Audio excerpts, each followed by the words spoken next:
गुरु है मुझने शिक्षा सिखाई है गुरु जी की बुद्धि। सबसे पहले सतगुरु शिरोमणि संत महाराज रविदास जी को मैं वंदन करता हूँ और गुरु रविदास जयंती के मौके पर अंबेडकर भवन के प्रांगण में प्रेम सिंह जी, मेरे भाई अजय शुक्लानी जी, राणू पंचायत के प्रधान सीमा जी, हमारे राणू पंचायत के उप प्रधान गुरु उमेश शास्त्री जी, पूर्व उप प्रधान बहन रीता जी, हमारे बहुत आदरणीय लोभी राम जी, गुड़ी वार्ड की वार्ड पंच मोदी भंडारी जी, और उसके साथ साथ अंबेडकर युवक मंडल के हमारे प्रधान भाई रूप जी, सचिव भाई शेर सिंह जी, युवक मंडल के तमाम सदस्य, इस प्रांगण में मौजूद माताओं, बुजुर्गों, बहनों, भाइयों, दोस्तों और साथियों, मुझसे पहले बहुत सारी बातें यहाँ पर रखी जा चुकी हैं और मैं विस्तार से नहीं जाऊंगा शिरोमणि गुरु महाराज रविदास जी के बारे में, क्योंकि मुझसे पहले हर वक्ता ने उनके बारे में बात रखी है। कब उनका जन्म हुआ, किन परिस्थितियों में पले बढ़े, क्या उनका संदेश है समाज के प्रति, तो सारा आपके समक्ष रखा है। इसलिए दोबारा मैं बातों को रखूंगा तो दोहराव हो जाएगा और आपके लिए शायद बोरियत हो जाएगी, क्योंकि एक तरह की बातें बार बार करना। लेकिन मैं इतना जानता हूं, एक चीज जो सबसे बड़ी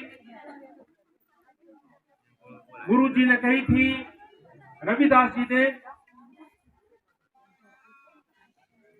जाति प्रथा के खिलाफ और जातिगत भेदभाव के खिलाफ, मैं ये समझता हूं इस मंच से सारे उपदेश बेकार जाते हैं यदि हम आज भी 21वीं सदी में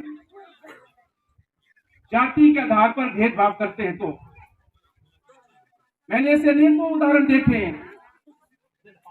मन से तो भाषण हो जाते हैं, बहुत बड़े बड़े हजारों की तादाद में जनता होती है, तालियां बजाती हैं, लेकिन मैंने हमेशा देखा है जब किसी गरीब दलित की झोंपड़ी आती है, उस झोंपड़ी में अगर कोई पानी का गिलास ऑफर करता है तो कोई उससे पीने से इनकार कर देता है। मैंने अनेकों बार देखा है,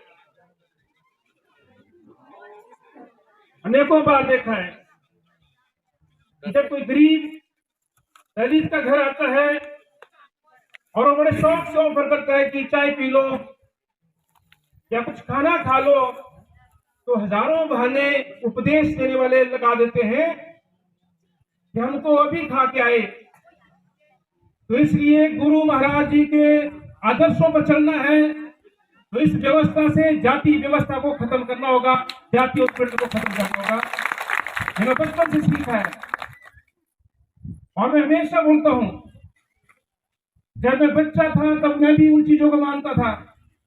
जब मैं किशोर हुआ, थोड़ा सा बड़ा हुआ, और जब मेरे सामने एक इंसान को रोटी फेंक के दी जाती थी, जो हमारा ढोल नगाड़ा भिजा करके मनोरंजन करते सबका, उनको इस तरीके से रोटी फेंक के दी जाती थी, मैं उसका विरोध करता था। अपने गांव में भी जग जाहिर है, दुनिया को मालूम है। और जब मैं कॉलेज की चारदीवारी में गया, विश्वविद्यालय में गया, मैं भगत सिंह के विचारों को अपना आदर्श मानता हूं। और भगत सिंह सांप्रदायिकता के खिलाफ थे, जातिवाद के खिलाफ थे। भगत सिंह समानता पर आधारित समाज बनाना चाहते थे और भगत सिंह ने इनकलाब का नारा दिया था कि इनकलाब से मेरा मतलब है एक इंसान के हाथों दूसरे इंसान का शोषण बंद होना चाहिए। और अगर आज हम उस जातीय उत्पीड़न के खिलाफ खड़े होते हैं अपने गांव में, पड़ोस में, अब जो है जगत गुरु गुरु महाराज रविदास जी को सच्ची श्रद्धांजलि होगी उनकी जयंती के मौके पर, ये मैं मानता हूँ। मैंने बचपन में देखा है, हमें भी बोला जाता था उस नाले में मत नहाओ, उस आड़ में मत नहाओ, क्योंकि तुम्हारे साथ दूसरे बच्चे भी वहां पे नहाते हैं। लेकिन हमने किसी की परवाह नहीं की। मुझे भी आसपास के समाज ने सिखाया था कि जब हम छोटे बच्चे से स्कूल में जाते थे और जब बैग में हम जो है वो रोटी डालते थे अपने बैग में और बाहर बैग होता था, तो उस बैग को कोई छू लेता था, मेरे जैसा मेरे क्लास में पढ़ने वाला बच्चा, तो मुझसे वो रोटी फिंकवा दी जाती थी मेरे साथियों के द्वारा। लेकिन जब मैंने होश संभाला तो मैंने कहा मुझसे ज्यादा नीच कोई नहीं और मुझे इस जाति प्रथा के खिलाफ लड़ना है।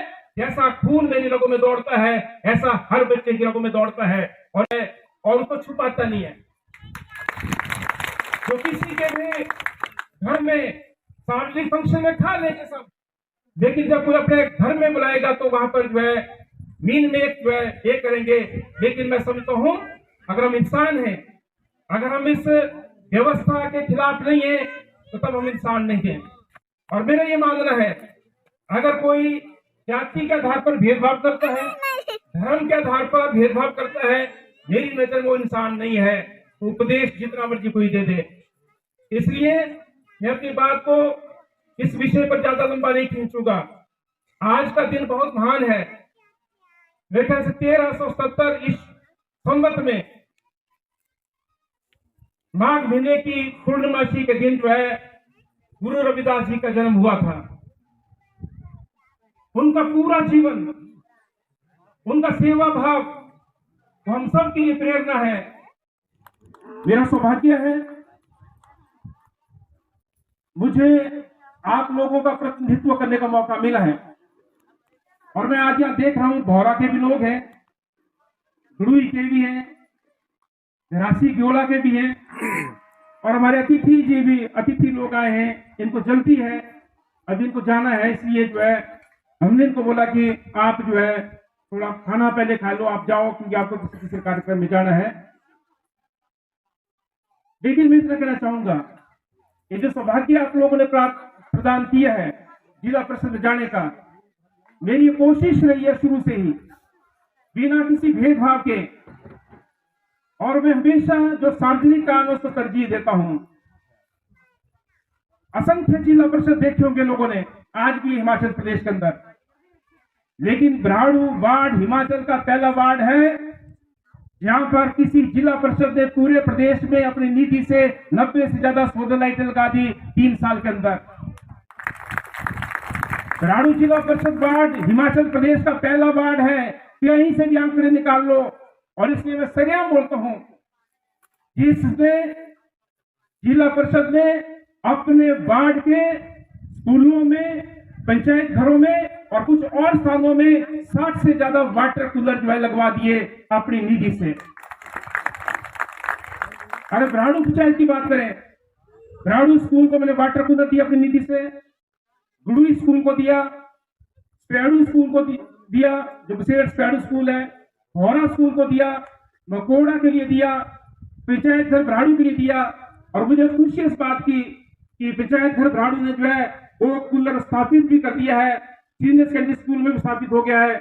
और मुझे उम्मीद है जिन जिन स्कूलों के लिए मैंने वाटर कूलर दिए हैं सारे के सारे, चाहे वो कस के स्कूल है, बटोड़ू का है, कस का है, या फिर साथ लगती पंचायतों के हैं, बल के हैं, चिलारक के हैं, बड़ी धार के हैं, ब के हैं, कुफरी के हैं, टूपू के हैं, कुछ जगह लगे हैं। लेकिन मुझे उम्मीद है कि जो सरकारी संपत्ति है वो जल्दी जो लोगों के इस्तेमाल के लिए वहां पे लगेगी, ऐसी मैं उम्मीद करता हूं। तो ब्राड़ू पंचायत को बधाई देना चाहूंगा, प्रधान को कि उन्होंने जो स्थापित कर दिया पंचायत घर के अंदर जो वाटर कूलर मैंने अपनी निधि से दिया था।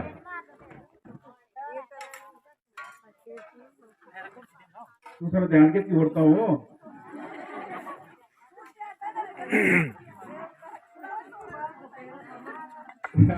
ये क्यों जानता से। दूसरी बात मैं कहना चाहता हूं कि ये जो शौचालय है, इस शौचालय के निर्माण के लिए मैंने 70,000 रुपये दिया था। इसी गुड़ी में जो आप बस स्टॉपेज है वहां पर शौचालय निर्माण के लिए मैंने 75,000 रुपये दिया है। आपका जो ब्राड़ू स्कूल का शौचालय है उसके लिए मैंने पैसा दिया है 70,000 रुपया। आपका मकोड़ा स्कूल के शौचालय के निर्माण के लिए मैंने 70,000 रुपया दिया है, आपने से डाला है। पर मैं कहना चाहता हूँ ये कोई एहसान नहीं है भाई, और इस चीज को इस रूप में देते कि विशाल भारद्वाज ने बहुत कुछ दिया आपके लिए, नहीं, ये हमारी जिम्मेवारी है। हम जिला परिषद हैं, हम विधायक हैं, हम MP हैं, हम कुछ भी है, अगर लोगों ने चुना है, ये हमारी जिम्मेवारी है कि जो हमारी नीति है उस नीति का सही सही इस्तेमाल होना चाहिए और सार्वजनिक काम के लिए होना चाहिए। व्यक्तिगत बंदर बांट के लिए नीति नहीं होती है। और इसलिए मेरी पूरी कोशिश है, 25 शौचालयों के लिए मैंने पैसा दिया है, 5-6 सड़कों के लिए थोड़ा थोड़ा पैसा, 2 जो है युवक मंडल के जिम के लिए पैसा, 1-2 स्कूलों के फर्नीचर के लिए पैसा। लेकिन हमारी निधि कम है और उस कम निधि के बावजूद कोशिश ये है कि सार्वजनिक कामों के ऊपर जो है ये निधि लगे। और मैं हमेशा ये कहता हूं, मेरे लायक कोई भी काम हो, मैं कभी ये देखता कि कौन किस पार्टी का, कभी नहीं। और इसलिए सब लोग जो मुझे भी प्यार करते हैं और मैं भी उनको उतना ही सम्मान देता हूँ, वो किस पर भी पार्टी के हैं। और मैं कभी ये नहीं देखता कि कौन मेरे साथ चल रहा है नहीं चल रहा है, मैं अपना धर्म निभाता हूँ। बाकी जूता जो है बाटा का बिकता है, दूसरे बिकते हैं बड़ी बड़ी कंपनियों के। कपड़े बनाने वाला बेरोजगार हो गया, औजार बनाने वाला बेरोजगार हो गया, परंपरागत धंधे चले गए, जमीन का टुकड़ा है नहीं। और ऊपर से बाबा साहब भीमराव अम्बेडकर जी ने जो संविधान में 15% आरक्षण का प्रावधान किया है, उसको जो है प्राइवेटाइजेशन के माध्यम से और उसके साथ साथ नए नए तरीके से नौकरी निकाली जाती है, जहां इस आरक्षण का उल्लंघन हो रहा है। और इसलिए गरीब दलित के बच्चों को नौकरियां नहीं मिल रही है। इस व्यवस्था के खिलाफ लड़ना होगा हम सबको, प्यार है कि नहीं है? सब इस दिवस को मनाने का फायदा। कहां जाएंगे बच्चे? ये जो हमारी फसल है, इस फसल को जंगली जानवर, आवारा पशु चट कर जाते हैं। कोई सरकार 1 पैसे का मुआवजा किसान को नहीं देती है। हमारे परंपरागत धंधे हमारे से चले गए, हमारे बच्चों के पास नौकरी नहीं है। और आज कुंठा का शिकार होकर के जगह जगह जो है बच्चों को बरगलाया जा रहा है। ये जो बच्चे कुंठा का शिकार हो रहे हैं बेरोजगारी के चलते, और इनको नशे की तरफ धकेला जा रहा है। और कौन है धकेलने वाले? अगर हम समाज से भी बनेंगे और चुनावों में हम जो शराब पिलाएंगे, तो इससे बड़ा विरोधाभास कोई हो नहीं सकता है। एक तरफ मैं बोलूं कि मैं तो समाज के लिए हूं, मैं लोगों के जन कल्याण के लिए आया हूं, लेकिन चुनाव आएगा तो आप जो है कुबेर का खजाना खोल देते हैं, हमारे बच्चों को शराब पिलाते हैं, हमारे घरों को तबाह करते हैं। तो इसलिए ये दोनों चीजें विरोधाभासी हैं। इस चीज को हमारे को समझना पड़ेगा। आज हमारे इलाके के अंदर चीटे की बाढ़ आ गई है, मैं भी गुरुजी से भी बात कर रहा था। और कौन लड़ेगा इसके खिलाफ? हम आपको लड़ना होगा। हम अपने बच्चों को स्कूल भेजते हैं, बच्चे को कोई ऐब नहीं है, लेकिन अगर गलती से भी किसी ने उसको एक बार चीटे का जो है वो लत डलवा दी, उसके बाद 2 से 5 साल वो बच्चा जिंदा रहेगा। इतनों के घर खिले करेंगे लोग धन के लालच में। और मेरा यह भी मानना है कि अगर 10 लोग शराब का धंधा करते हैं, 10 लोग शराब का स्मगलिंग करते हैं, उनमें से 4 या 5 जो चीटा बेचने वाले भी हैं आज। और अगर आपने नशे के खिलाफ लड़ाई लड़नी है तो ये सिर्फ चिट्टे के खिलाफ ही नहीं अलग से लड़ी जाएगी। क्यों शेर सिंह जी?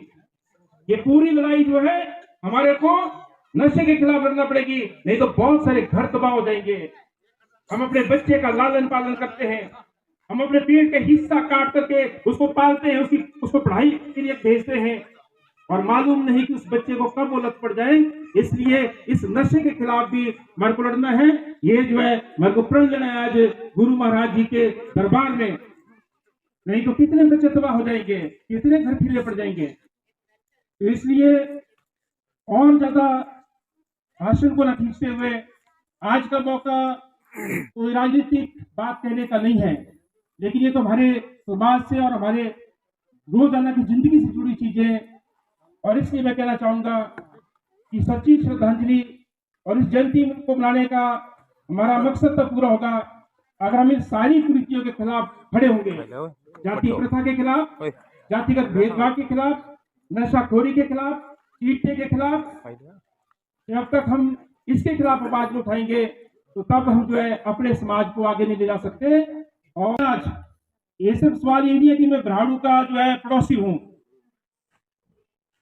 आप बल से लेकर के बड़ी धार ब तक कहीं पे जाइए, बड़ी धार ब, कुफरी, चुकू, आज सब लोग ये बोलते हैं कि पहली बार हमने कोई जिला परिषद देखा जो हर सुख दुख में हमारे पास आता है, जो हमारे काम करता है, जो हमारे पुल की लड़ाई लड़ता है, हमारे सड़क की लड़ाई लड़ता है। नहीं तो लोग जिला परिषद में जाते हैं, बड़े बड़े ठेके लेते हैं, लेकिन वो ठेकेदारी करना हमारा मकसद नहीं है। जब तक जीवन है, ये जीवन दबे कुचले लोगों के लिए समर्पित है, अपने लोगों के लिए समर्पित है। यही कहते हुए मैं एक बार फिर से युवक मंडल को, प्रधान साहब को, मंद मंद मुस्कुरा रहे हैं, थोड़ा खुल के मुस्कुराओ प्रधान जी, और महासचिव जी को, युवक मंडल के और सारे युवक मंडल के सदस्यों को मैं बहुत बहुत धन्यवाद करता हूं कि आपने मुझे यहाँ पर आने का मौका दिया। उम्मीद और आशा के साथ जो हमारा रिश्ता नाता है वो एक दिन का नहीं, 2 दिन का नहीं है। ये रिश्ता नाता एक विचार का है, और विचार ये है एक समानता का समाज कायम होना चाहिए। उस समानता के समाज के लिए मैं जिंदगी के आखिरी बाजी तक लड़ता रहूंगा, और उसमें जो है आप लोगों के साथ की हमेशा जरूरत रहेगी, क्योंकि बिना आपके साथ दिए, आपके संघर्ष में शामिल हुए बिना हम इस समाज को ला नहीं सकते। धन्यवाद। जय पिता, जय संघ।